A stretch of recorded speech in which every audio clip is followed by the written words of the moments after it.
Dok, mau update dikit nih dok soal kesibukan dokter saat ini yang sudah terus mungkin seperti apa sih dok, boleh pengalamannya dok pemirsa. Seperti biasa aku ya kan, aku sudah mualafnya juga sudah 2 tahun ya, jadi kehidupanku ya seperti biasa aja sih, masih terus belajar aja, masih terus belajar dengan guru, masih terus belajar dengan ustadz.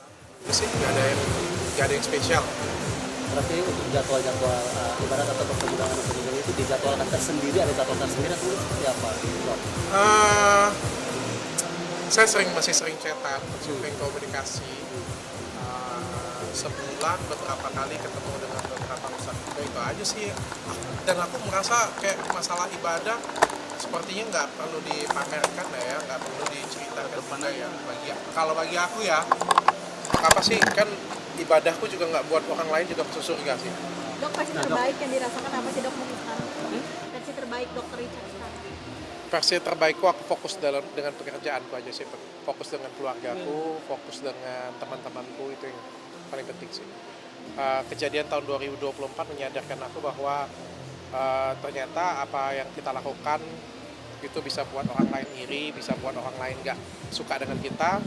Jadi ke depan aku lebih fokus dengan perbaikan diri, pengembangan diri, fokus dengan keluarga aja.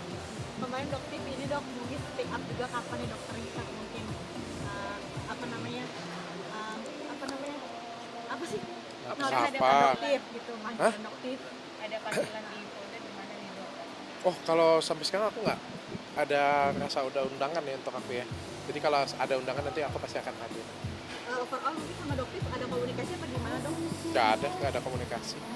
Dok, tapi dia diem-diem kan ngelakuin dokter Richard juga pengakuannya gitu. Gimana Oh iya? nih? Maksudnya secara ini sebenarnya kayak kagum respect gitu seperti apa? Mungkin tuh bisa dibilang kayak sebagai damai nggak sih atau kode gitu dok?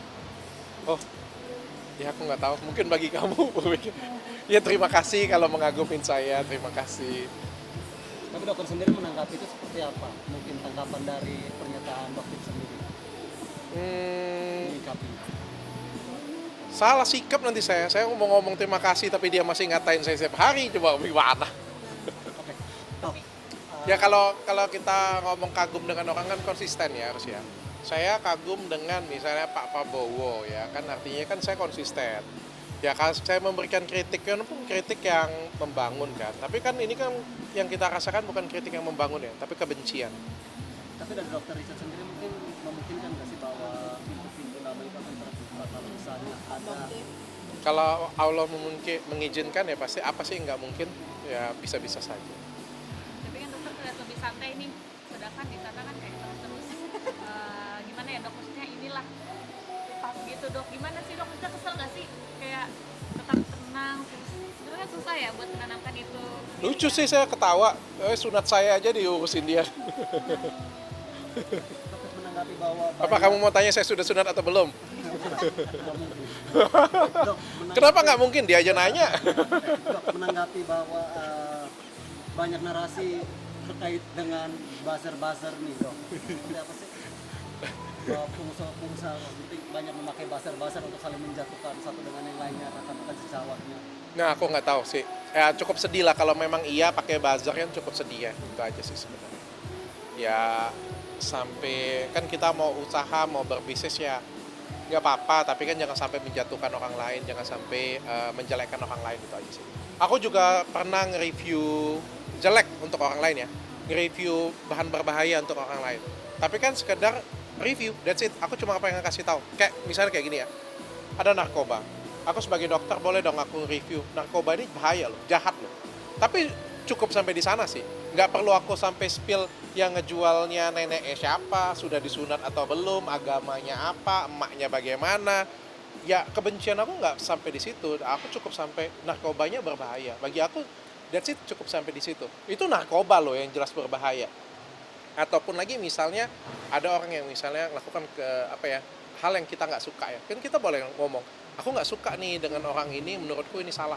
Tapi menurutku sudah sampai di situ aja ya. Kalau sampai terus-terusan, ini kayaknya bukan lagi edukasi deh, membenci ini namanya. Ada kebencian ya, Ada kebencian ini namanya. Kayak kita boykot pokoknya. Ini kayaknya sudah kebencian deh.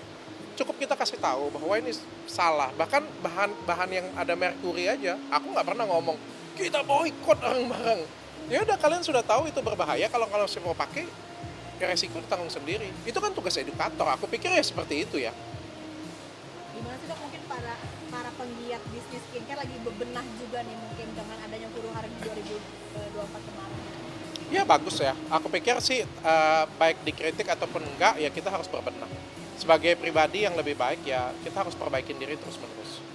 Dok, ke berita selanjutnya soal perseteruan Lisa Mariana soal kasus Lisa. Kan kemarin dokter Siapa sih? LM. Oh, Dokter udah mengundang dua belah pihak. Mungkin dokter menyikapi atau menanggapi masalah mereka itu seperti Trending apa sih? juga YouTube dokter. Oh iya.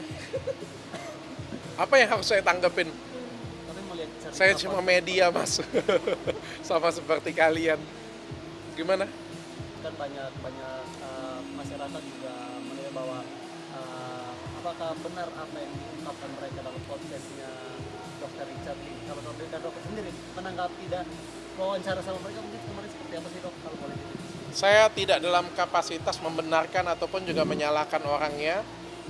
Biarkan itu balik ke pribadi masing-masing dan biarkan masyarakat yang menilai itu. Saya sebagai media hanya memberikan ruangan saja daripada banyak hoax, daripada banyak asumsi, daripada banyak spekulasi. Toh orangnya mau speak up, mau berbicara, saya cuma memberikan ruangan untuk itu aja. Itu aja sih. Kemarin sempat cerita kayak ngasih nasihat juga nggak sih dok mungkin ke beliau LM. Nggak terlalu banyak ya, tipis-tipis aja sih. Tipis-tipis aja sih. Aku ya malah mana ya, agak-agak grogi mungkin ya. Karena beliau belak-belakan banget. Mungkin dokter juga dinotis sama pihak sebelah nggak sih kayak udah mungkin dari YouTube-nya dokter kan udah berapa juta orang yang nonton gitu. Pihak sebelah mungkin ada chat. Aku undang semuanya, semua pihak aku undang, baik dari timnya Pak RK, aku undang, kan dari pihak AA juga aku undang, semuanya aku undang sih. Artinya aku cuma memberikan ruangan sih ya. Bahkan ketika kemarin pertama kali aku undang LM dan LM mau dengan aku, itu sudah lama dia mau dengan aku. Jauh sebelum ada ribut dengan PB dan lain sebagainya, itu sebenarnya jauh banget sebelum itu. Beliau tuh sudah mau datang ke podcastku, cuma ditunda. Dan begitu dia mau, aku langsung bilang, aku nggak mau cuma sendirian, gue bilang. Aku harus dapat statement dari pihak yang berseberangan, baik itu AA ataupun juga dari Pak RK, aku bilang supaya beritanya berimbang, karena aku tidak memihak satupun, aku cuma pengen memberikan ya ruangan aja. Kalau ada yang ngomong, dok kenapa sih yang seperti ini punya diberitain, ya semua media kan memberitakan dan itu kan jadi isu nasional ya, jadi aku pikir ya harus terang benderang dong daripada dapatnya berita hoax kan gitu. Makasih dokter. Dokter terima kasih banyak, sukses terus.